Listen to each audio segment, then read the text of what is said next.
Bonjour et bienvenue dans cette vidéo un peu spéciale sur l'art du mouillage. En fait, on nous a demandé dans un commentaire précédent comment nous on faisait pour mouiller, c'est-à-dire comment on faisait pour mettre l'encre et comment on faisait pour tenir surtout. Donc en fait, on a utilisé pas mal de techniques, on a eu pas mal de commentaires, pas mal de conseils, on a lu beaucoup de livres. Et bref, maintenant on a fait un peu un méli-mélo et là, ça y est, on a enfin trouvé une autre technique qui nous plaît bien pour mouiller correctement et tenir dans du relativement gros temps. Donc on va tout vous expliquer pas à pas, du début de comment on regarde les cartes, la météo, jusqu'à comment on met l'encre et comment on tient bien et comment on dort sur nos deux oreilles le soir. Alors déjà, dans un premier temps, il faut savoir où est-ce qu'on veut mouiller. Et pour ça, il faut bien regarder la météo. Donc nous, on regarde la météo et on voit si la houle, elle vient plutôt de l'est, de l'ouest, etc. Et en fonction, on va s'abriter de la houle et du vent potentiellement. Mais par expérience, le vent, il s'engouffre à chaque fois. À part si on est vraiment devant une méga falaise, généralement, il y a toujours du vent. Il faut savoir quelque chose, c'est que la houle, des fois, elle contourne les caps et elle vient faire rouler le bateau. Donc attention, si vous vous mettez derrière un cap et que vous pensez être bien abrité, vérifiez à 2 fois quand même, parce que des fois, on se fait quand même rouler. C'est le cas de le dire. Donc on va faire un cas concret. Nous, on a un peu d'est, vraiment pas grand chose aujourd'hui, mais bon, c'est comme ça, hein, on va pas contrôler la météo. Donc on a un peu d'est, donc on va essayer de se cacher de l'est. Donc on va regarder qu'est-ce qui se passe autour de nous. En ce moment, on est vers les îles de Lérins. Comme on veut s'abriter de l'est, on va se mettre à l'ouest du cap pour pas se prendre les vagues. Nous, on va sur Navionics. C'est notre carte marine. Après, vous pouvez prendre une carte marine papier. Enfin, chacun fait comme il l'entend. Nous, on est un peu les navigateurs modernes. Hein. On a tout sur les tablettes, bien qu'on ait aussi les cartes papier au cas où. C'est vraiment important de mouiller sur du sable et pas sur des algues. La Posidonie, surtout en Méditerranée, parce que c'est une espèce qu'il faut protéger, qui met beaucoup de temps à pousser, donc pour l'écosystème, il faut la préserver. Et de plus de ça, pour vous les plaisanciers, c'est pas pratique parce que ça glisse. Donc je vais vous montrer quelques exemples de gars qui ramènent des tas d'algues de Posidonie. C'est pas classe, c'est pas cool pour l'environnement, c'est pas cool pour votre ancrage parce que vous allez chasser, bref, évitez ça et au maximum cherchez du sable. Pour savoir s'il y a du sable au préalable, on peut utiliser l'application Donia qui renseigne sur les fonds marins. Donc, une fois que vous allez arriver sur votre mouillage, c'est pas compliqué. Pour trouver les taches de sable, s'il fait beau, bien sûr, hein, si c'est la tempête et tout, vous n'allez pas voir grand chose, mais s'il fait beau, c'est là où il y a des taches claires. Quand c'est bien foncé, généralement c'est de la posidonie ou des cailloux, donc le clair, vous pouvez y aller, on jette la pioche. Avant d'arriver sur la zone où vous voulez jeter la pioche, on vérifie son mouillage. Donc ça peut paraître débile, mais on regarde que l'encre, elle est bien accrochée au bateau, parce que sinon, si vous dévidez tout d'un coup, eh ben, il y a tout qui va partir, et en fait, le mouillage il sera au fond de l'eau, donc vous n'allez pas forcément tenir. Et on vérifie aussi que le guindeau fonctionne. Donc nous, on a un guindeau manuel, donc on vérifie qu'il se débraye bien, qu'il se remet. Donc voilà, comme ça on a vérifié notre mouillage avant d'arriver, c'est un stress en moins. Parce que si vous arrivez sur votre zone, surtout s'il y a du vent, et vous vous rendez compte qu'il y a une merde avec le mouillage, c'est pas cool.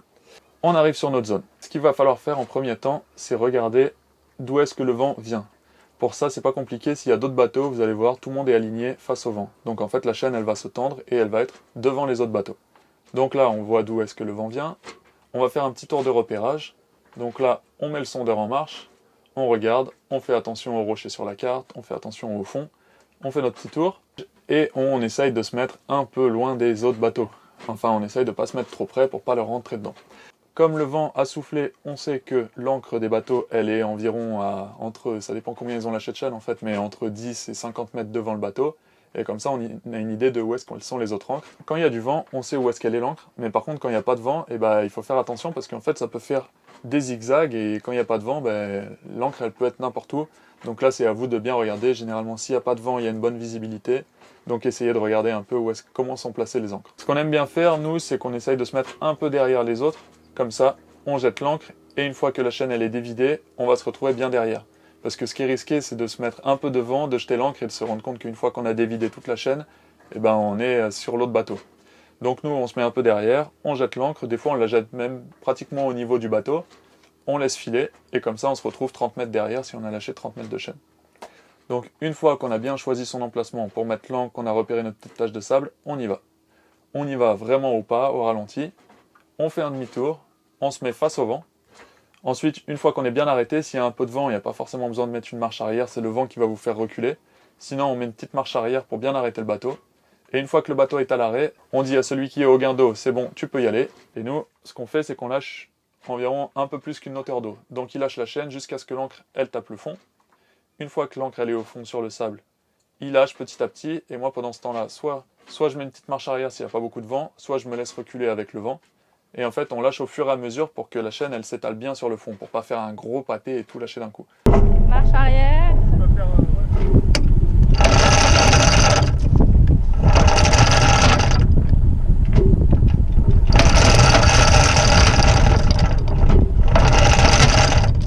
On met des petits repères pour savoir à combien de mètres on est.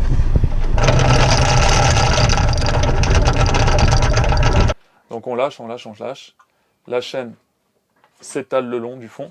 Et une fois qu'on a lâché environ entre 3 et 5 fois la hauteur d'eau, donc si par exemple il y a 5 mètres, et ben nous on va lâcher entre 15 et 25 mètres. Bon, dans la réalité, on va plutôt lâcher 25 mètres, parce qu'on aime bien tenir. Donc on met nous toujours 5 fois la hauteur d'eau. Donc une fois qu'on a lâché les 25 mètres, on met une grosse marche arrière pendant 3 à 4 secondes.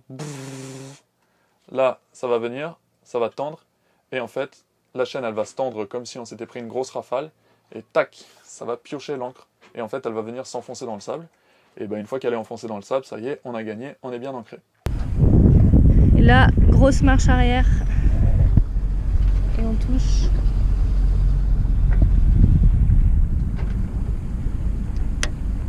Et là, ça tire. La chaîne, elle se tend.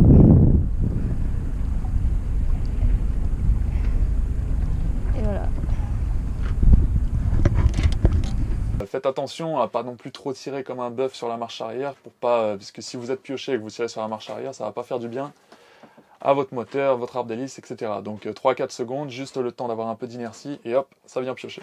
En fait, pour voir si on a bien pioché et si l'encre elle a bien croché, celui qui est devant, il peut mettre sa main sur la chaîne, et en fait, quand ça dérape, ça fait... Alors que si ça a bien pioché, ça va juste faire un gros rappel. La chaîne, elle va se mettre bien tendue, et ensuite, bam, ça va s'arrêter, on regarde à droite, à gauche, en fait, les repères, et on va voir qu'on est arrêté. Et ensuite, on met une main de fer. Donc ça, c'est vraiment important que la chaîne, elle tire pas sur le guindeau. S'il n'y a pas trop de vent, on s'en fiche. Mais quand ça tire vraiment en rafale, votre guindeau, il n'est pas fait pour ça, pour tenir des grosses tractions. Donc une main de fer, c'est un petit accessoire en inox. On vient l'accrocher. Ensuite, on le laisse filer. Et nous, on laisse filer environ 4 à 5 mètres de bout. Donc là, il faut du 3 taurons assez épais parce que c'est lui qui va tout ramasser. Et en fait, ça va permettre de faire une espèce d'élasticité pour votre ancrage. Donc nous, ce qu'on fait, c'est qu'on fait pendre de la chaîne, en fait. On s'est rendu compte que si on ne met pas assez de câbleaux avec la main de fer, et ben, lorsqu'il y a des grosses rafales, en fait, ça va quand même tendre la chaîne et du coup, le câbleau, il va plus faire son effet. Donc nous, ça fait une belle boucle et ça permet aussi d'amortir les vagues, etc. Et ensuite, on vient attacher le câbleau à notre taquet central. Et sinon, bah, en fait, on va carrément plonger et on va voir avec le masque et le tuba si tout va bien, si l'encre elle est bien piochée. Si elle est bien piochée, franchement, il n'y a plus trop de risques à se faire, du moins au niveau des dérapages, parce que si elle est bien piochée, ça veut dire que vous n'avez plus dérapé, et que là, vous pouvez vous prendre quand même un peu de vent. Si par contre, elle n'est pas piochée et que vous voyez que ça a fait une grosse trace de dérapage, et ben dans ce cas-là, il va peut-être falloir recommencer la manœuvre, ou nous, de temps en temps, si on voit qu'on n'a pas pioché, en fait, on plonge au fond, et hop, à la main, on la fait piocher, et on sait que s'il y a une rafale, elle va piocher encore plus. Après, au niveau des fonds, en fait, il faut faire attention, parce que des fois, on a l'impression que c'est du sable, on voit une tache claire, et en fait, on se rend compte que c'est juste une dalle de pierre, et dessus il y a juste une fine pellicule de sable. Ensuite, il faut aussi faire gaffe à l'évitage, c'est-à-dire que votre bateau, il va toujours se mettre face au vent, mais si le vent il fait un 360 degrés, vous allez tourner autour de votre bateau. Donc si les voisins d'à côté n'ont pas mis assez de chaîne, ou si au contraire ils en ont trop mis, il faut faire attention pour ne pas se le prendre. Et pareil, si les gars ils ont mis 2 ancres à fourcher, et qu'ils ne tournent pas et que vous tournez, vous allez vous le prendre. Et si on a le moindre doute, on n'hésite pas, nous on parle aux voisins et on leur demande combien ils ont mis de chaîne, etc. Comme ça, on est sûr. En plus, les voisins sont au courant, tout le monde est au courant, et puis ça évite des catastrophes. C'est quand même important, une bonne communication. De toute façon, tout le monde est là pour se détendre, donc normalement, il n'y a pas de problème. En fait, au niveau de la chaîne, pour expliquer un peu la théorie, c'est parce que du coup, nous aussi, on a fait pas mal de tests. C'est que quand on fait des rappels, par exemple, si on met juste 1 fois et demie, 2 fois la hauteur d'eau, et qu'on met une mâche arrière pour faire crocher, en fait, on s'est rendu compte que ça crochait pas, parce que du coup, la chaîne, elle tracte pratiquement à la verticale, ou au moins à un angle de 45 degrés. Et du coup, l'encre charrue qui est censée se planter au sol, elle dérape et en fait elle se plante jamais, juste elle dérape sur le sol. Alors que plus on met de chaîne en fait, et plus la chaîne elle va se tendre à l'horizontale, et c'est cette horizontalité qui fait que l'encre pioche bien. Donc plus on met de chaîne en fait, et plus on a de chances d'être à l'horizontale au niveau du sable, et du coup de crocher. Et quand c'est la tempête, ça souffle vraiment fort, donc en fait ça tend toute la chaîne, et plus on en met, plus on a de chance que quand même la chaîne elle soit plaquée au sol. Donc une fois qu'on est bien ancré, qu'on est allé vérifier l'encre, qu'on a plongé, que notre main de fer elle est mise, qu'on a pioché, bref, vous avez le mouillage parfait, il n'y a pas trop de monde autour, il n'y a pas de rocher, il n'y a pas besoin de stresser, vous êtes content. Mais vous avez quand même un petit doute et vous voulez dormir sereinement. Il y a une petite application qui est vraiment bien faite du coup, qui marche avec le GPS de votre téléphone ou de votre tablette. Sur Android, ça s'appelle Sailgrip GPS AA ou quelque chose comme ça, je vous mettrai le lien. Et en fait, c'est une application gratuite qui est vraiment super. On lui dit où est-ce qu'on a mis l'encre, et ensuite on met un rayon d'évitage. Si par exemple on a mis 30 mètres, et ben on lui dit qu'au bout de 30 mètres, on veut que ça sonne. Donc vous allez voir, c'est un peu chiant parce qu'à chaque fois vous allez oublier de l'enlever lorsque vous allez partir de votre mouillage, et du coup ça va faire une alarme de pompier de ouf. Mais c'est quand même bien pratique parce que ça permet de dormir sereinement. De notre côté, on n'a jamais dérapé, donc ça n'a jamais sonné.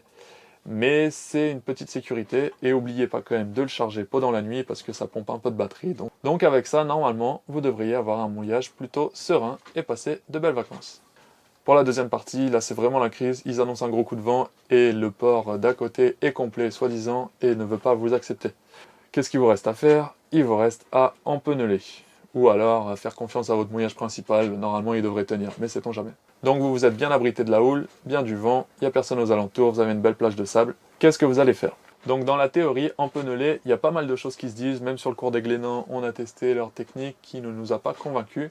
Donc on a fait nos propres tests avec des commentaires qu'on a eus, avec des gens qui nous ont conseillé, et on a fait nos tests, et en fait on va vous donner la solution que nous on a trouvée. C'est la solution qu'on a, c'est pas forcément la bonne, mais en tout cas avec l'encre charrue c'est pas mal. Donc ce qu'on fait nous, c'est qu'on fait comme normalement. On lâche l'encre, elle pose au sol, on lâche 1,5 fois la hauteur d'eau, et là au préalable, on a préparé une deuxième encre d'environ du même poids, enfin bon ça dépend, vous prenez ce que vous avez de toute façon. On a préparé l'encre et on a attaché un bout avec un mousqueton. Donc le bout en fait c'est juste pour la manipulation, c'est quand même plus facile qu'avec de la grosse chaîne. Donc on met un petit bout d'1 mètre environ, n'importe. On accroche le mousqueton et là, hop, on lâche l'encre. Et on laisse filer, et ensuite on balance tout ce qu'on a. De toute façon, si c'est la tempête, mieux vaut balancer tout ce qu'on a. 1,5 fois la hauteur d'eau, en fait, c'est parce que quand vous allez remonter votre mouillage, vous n'avez pas envie de remonter les deux encres en même temps. Vous avez envie d'en remonter une à la fois. Donc si vous avez mis 1,5 fois la hauteur d'eau, ça vous permet de remonter l'encre, et ensuite de remonter la deuxième. Et donc, à partir de ce moment-là, c'est pareil, on fait la même manipulation, on laisse, on fait filer la chaîne, un petit coup de marche arrière, les ancres devraient accrocher. Et en fait, ce que ça fait d'empenneler de cette manière, c'est que du coup, la deuxième encre qu'on a mise, elle va permettre d'ancrer et en fait de laisser bien la chaîne à l'horizontale, bien plat sur le sol, et ça fait un poids, ça fait une gueuse pour justement laisser tout ça à l'horizontalité et permettre à la première de crocher. Donc si avec ça vous chassez, franchement, c'est pas de bol. Il y a d'autres techniques qui permettent de, par exemple, accrocher des poids. Vous mettez par exemple 4 kg de votre ceinture de plomb et vous l'accrochez sur l'encre et ça permet de rabaisser aussi le niveau. Et dans les grosses rafales, ça évite de faire monter la chaîne. Donc en fait, tout ce qui est bien pour faire descendre la chaîne et la laisser bien plat sur le sol, c'est le top.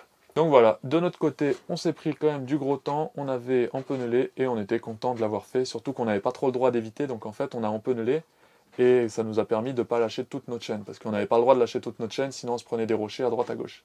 Donc cette technique, elle peut être pratique aussi, voilà, pour réduire un peu la chaîne et l'évitage. Et voilà, et ben j'espère que cette vidéo, elle vous a plu et elle vous en a appris un peu plus sur le mouillage, ou que ça vous a donné certains éléments. De notre côté, c'est le genre de vidéo qu'on aurait bien aimé voir il y a 6 mois quand on a débuté et qu'on savait absolument pas faire un seul mouillage. Donc on s'est dit qu'on allait partager tout ce qu'on avait appris. Encore une fois, je le répète, c'est notre expérience et c'est pas forcément universel, chacun a sa petite technique. Mais de notre côté, elle a marché jusque là et pour l'instant, on risque pas de la changer parce que ça marche quand même quand il y a du gros temps. Ah, et si ça vous a vraiment plu, n'hésitez pas à partager les vidéos, à vous abonner et à mettre un petit pouce, c'est toujours ça fait toujours plaisir. Alors on vous dit à bientôt pour de nouvelles aventures.